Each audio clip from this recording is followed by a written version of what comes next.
আসসালামু আলাইকুম বন্ধুরা, আশা করি সে ভালো আমাদের ভালো আছেন। তো এটা নতুন ব্লকে আপনাদের স্বাগতম জানাচ্ছি।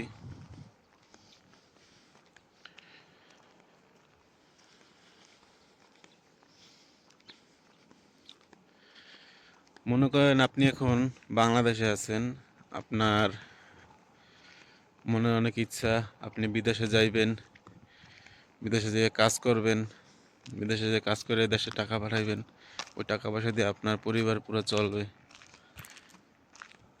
আপনি আপনার ইচ্ছা আছে আপনি বিদেশে যাইবেন, কিন্তু আপনার এরকম কোনো নাই যে আপনি বিদেশে যাইবেন, কিভাবে যাইবেন। আপনি যাওয়ার জন্য আপনার যে আত্মীয় স্বজন আছে তার কাছে বললেন যে তোরা যখন বিদেশে থাকিস তাহলে আমার জন্য ব্যবস্থা করিয়া দে, আমিও যাই বিদেশে। তারপর আপনার আত্মীয় স্বজন বলল আপনাকে যে ঠিক আছে। যখন আপনি বললেন তাহলে আমি চেষ্টা করি দেখি। ঠিক আছে, আপনার ওই আত্মীয় আপনাকে 3 মাস, হ্যাঁ 3 মাস কি 4 মাস পরে আপনারা বলল যে আপনার ভিসা, আপনার আপনি কি কাজ জানেন, আপনি কোনো কাজ জানেন? আপনি তখন বললেন না, আমি কোনো কাজ জানি না। ঠিক আছে, তো কাজ জানে না, তাহলে আপনাকে কোনো হেল্পারের বিষয়ে অথবা কোনো দেশে বলো না কিসের ভিসা, ফ্রি ভিসা নামক যে সৌদি আরব যে ভিসাটা আছে, আপনার ওই একটা ভিসা গুছ করে দিল। আমেল আইডি পেশার ভিসা, সাধারণ পেশার ভিসা আপনাকে উনি মনে করেন গুছ করে দিল। আপনাকে বলল যে আপনি পাসপোর্ট নিয়ে এজেন্সিতে যান। ওই জায়গায় আপনার সাথে এজেন্সিওয়ালার সাথে দেখা হইলো, তারপর আপনি পাসপোর্ট জমা দিলেন। তারপর আপনি বিদেশে যাওয়ার জন্য যা যা প্রয়োজন সব কিছুই গুছ করলেন। আপনার 3 দিনের ট্রেনিং শেষ করলেন, পুলিশ ক্লিয়ারেন্স সব কিছু গুছ করলেন, মেডিকেল করলেন, সব কিছু করলেন। তারপর আপনার বিদেশে যাওয়ার প্রসিডির জন্য আপনি, যখন একটা মানুষ বিদেশে আসার জন্য প্রস্তুতির জন্য মানুষের একটা অনেক খুশি থাকে, প্রথমবার আর কি, পরের বার না, প্রথমবার, যে আমি বিদেশে যাব। আমার অনেক দিনের ইচ্ছা বিদেশে যাইয়া আমার জীবনের বিদেশে যেয়ে আমার জীবনের জীবিকা উপার্জন করব। সব মানুষের ইচ্ছাই থাকে যে একটু উন্নতভাবে জীবনযাপন করার জন্য, ভালোভাবে জীবনযাপন করার জন্য, তার পরিবার ভালো রাখার জন্য, সুখে রাখার জন্য। সব মানুষের ইচ্ছাই আছে, আপনারও যেরকম ইচ্ছা আছে, আমারও ইচ্ছা আছে, সব মানুষের ইচ্ছে আছে। তো আপনি বিদেশে যাওয়ার জন্য সব কিছু প্রস্তুতি করেন, আপনার মার্কেটে থেকে শুরু করে সব কিছু করলেন। টাকা নিজের কাছে না থাকলেও আপনি টাকা কিস্তিতে উঠাইলেন, অথবা আপনি কেউ কাছে ঋণ করলেন, যেগুলো আমাদের বাংলাদেশে বেশিরভাগ, আমরা বাংলাদেশি প্রবাসীরা যেভাবে এভাবেই বেশি এসে থাকি। তো তাহলে আপনার সব কিছু এজেন্সির টাকা পয়সা সব কিছু দিলেন, তারপর আপনার ফ্লাইটের তারিখ ঠিক হইলো। আপনাকে ফোন দিয়ে বললো যে আপনার অমুক তারিখ ফ্লাইট, আপনি একদিন আগে আসতে পারবেন, একদিন আগে আসতে পারবেন, আমাদের সাথে যোগাযোগ করবেন, আপনার টিকিট সব নিয়ে যাবেন।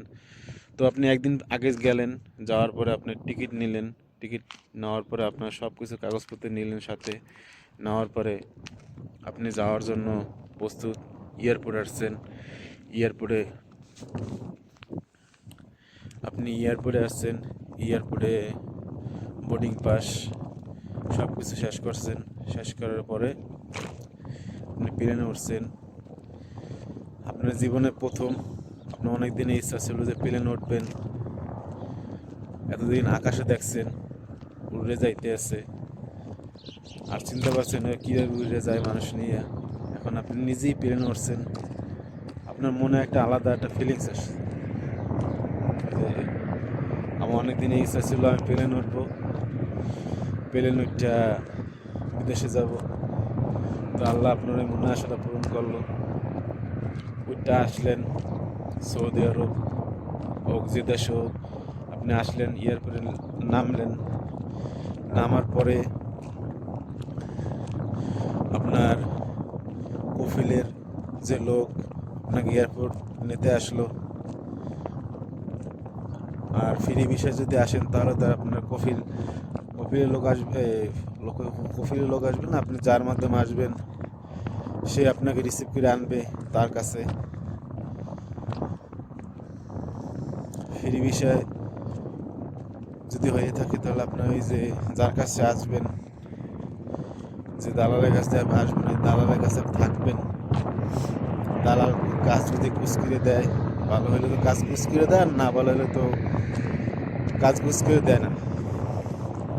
কী করবেন আপনি 1 মাস 2 মাস ওরকম বসা রুমে, তখন আপনি মনে মনে চিন্তা, আস্তে আস্তে আপনার মন ভাঙা শুরু হইবে যে আরে আমি তো দেশেই ভালো ছিলাম,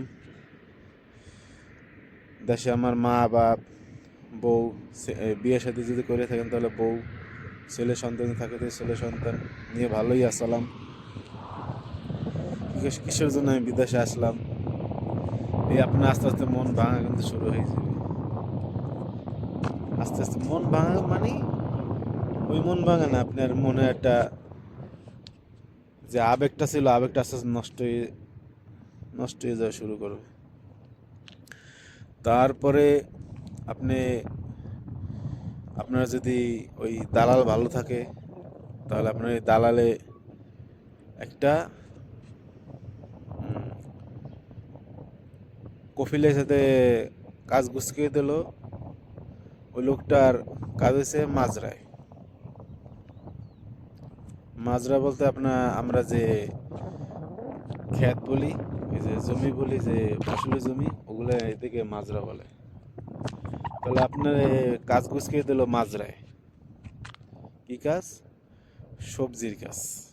আপনি দেশে কখনো সবজির কাজ করেন নাই।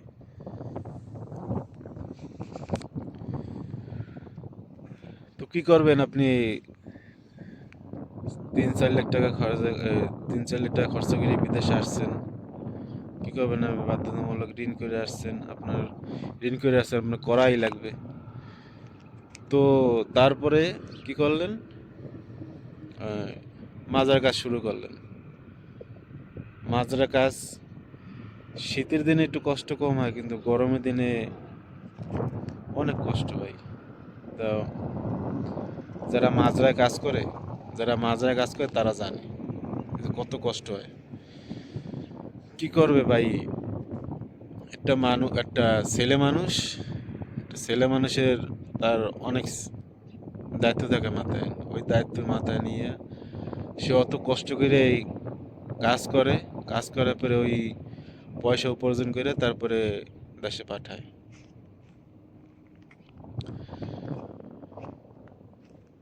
তো যখন মানুষেরটা প্রথম বিদেশে আসে তখন মানুষের যে আনন্দ থাকে কতক্ষণ, যতক্ষণ ওই যে বিদেশে এসে এয়ারপোর্টে নামবে, আর আনন্দ ওই পর্যন্তই শেষ। তারপরে মনে হয় যে আনন্দটা থাকে না, যে আমি বিদেশে যাব, বিদেশে গিয়ে এত টাকা ইনকাম করবো, এত টাকা ইনকাম করে দেশে পাঠাবো।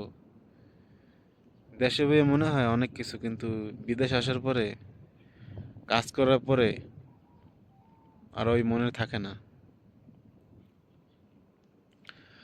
তো কথাটা বললাম যে আমাদের অনেক, আমি অবশ্য মাজরায় কাজ করি না, কিন্তু আমাদের এই যে আমি যে কাজ করি পাশেই মাজরা অনেক অনেক পাশাপাশি অনেক লোক তো কাজ করে। আমি দেখি যে রোদ্রে যে কতটা কষ্টে কাজ করে প্রবাসী ভাইরা, আমরা আমাদের মতো ভাইরা। তা যারা কাজ করে তারাই বোঝে। আপনি আমি কিছুই বুঝবেন এগুলো।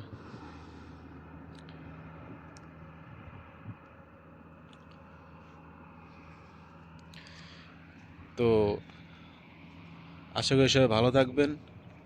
এরকম ভিডিওটি ভিডিও যদি ভালো লেগে থাকে তাহলে চ্যানেলটি সাবস্ক্রাইব করে রাখবেন আর একটা লাইক করবেন। দেখা হবে নতুন কোনো ভিডিওতে। আল্লাহ হাফেজ।